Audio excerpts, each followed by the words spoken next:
So instead of a two-party system, there is an alternative, the parliamentary system. So we have two parties in America. I mean, we have many, but really we have two parties, Democrat and Republican. Now, even in parliamentary democracies, they usually have two dominant parties, usually conservative and labor, for example, in Britain. But a parliamentary system is not identical to the two-party system the way we have it in the United States of America, where it's proportional representation in the parliament, and then that party which has the most seats names its prime minister. That's how it works. And I don't know if the parliamentary system is better because it does enable some weird parties to get into government. Whereas America, there are weird people, but there are no weird parties because everybody has to be, for all intents and purposes, Republican or Democrat. If you want to start a third party, let's say the Greens, okay? If we had a parliamentary democracy in the United States, the Greens would have a seat in Congress. They would have a parliamentary seat because they would get enough votes to be in our parliament called the Congress. I wouldn't want that. So there are advantages and disadvantages to both systems. But by the way, it's just a very good lesson in life to ask, what's the alternative? It's like Churchill's famous comment about democracy. It's the worst form of government except for all the others.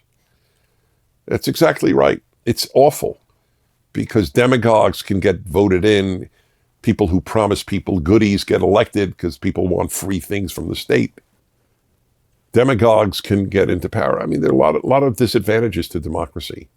But what's a better system? Now, what the better system, ironically, is democracy that isn't fully democratic. That's America. We have two gigantic institutions in America that are not democratic. And that is the Electoral College. It's not the same as popular vote. Our president in America is not elected by popular vote. A fair number of presidents have won, and they had fewer votes than the person that they defeated because we vote by state, not by citizen. That's not democratic. The founders of the United States, whom I consider to be the greatest generation of wise people at one time in history. I don't know of any generation that had produced so many wise men at the same exact moment. And they have another completely undemocratic institution, the United States Senate. It's not proportional. Every single state has two senators. So California with 40 million has two senators, and Wyoming with I don't know, under 1 million, I don't know how many, 1.5 million, has also two senators. They didn't believe in complete democracy.